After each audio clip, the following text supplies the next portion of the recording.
There must be few spectacles in modern politics more jaw-dropping than watching someone attempt diplomacy with the delicacy of a sledgehammer, while looking incidentally like a smug gerbil.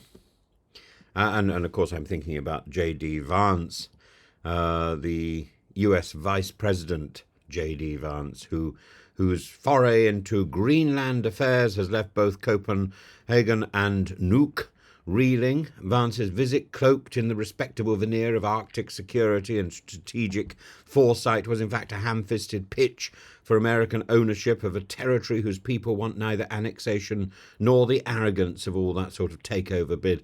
This isn't diplomacy. It's property speculation in snow boots by some sort of hamster on a hamster wheel. Vance has accused Denmark of underinvesting in Greenland security, as though the Arctic were a delinquent Airbnb listing. He offers in return a Trump-style deal, which, given his track record, might mean a Twitter outburst followed by bankruptcy filings. Greenland, semi-autonomous, rich in minerals, is of rising interest to both China and Russia.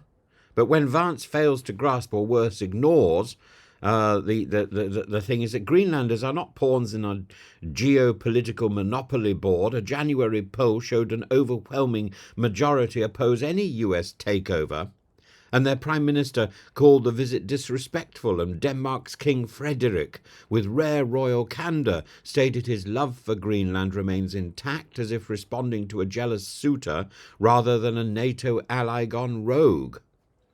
What's astonishing here is the rhetorical audacity. Vance declared the US would respect Greenlandic sovereignty right before suggesting they sever ties with Denmark and fall under the security umbrella of Washington. This is like proposing marriage while simultaneously packing the in-laws off to a care home.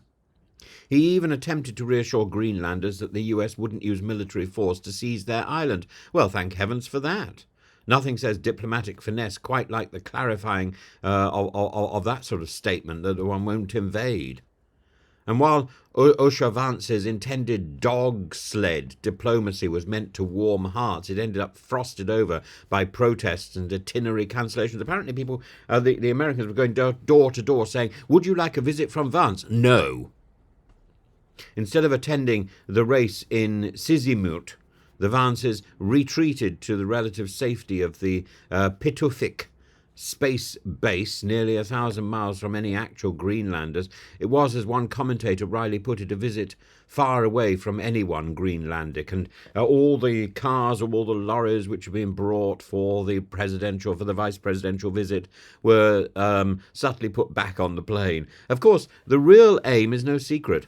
Greenland's strategic value, militarily, economically, environmentally, has grown as the ice melts and the sea lanes open, and Trump, who famously wanted to buy Greenland, sees it as a crown jewel in the new American frontier.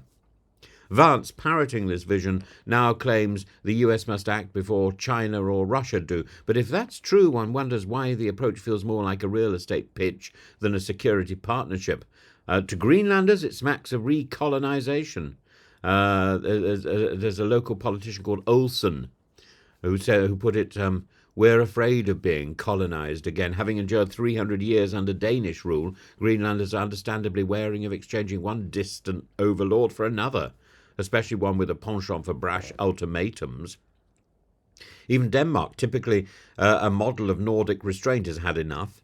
Prime Minister Mette Frederiksen rebuked Vance, reminding him that Denmark stood side by side with the Americans for decades, from the Cold War to the War on Terror, and the Foreign Minister Lars Løkke Rasmussen has pointedly said this is not how you speak to your close allies.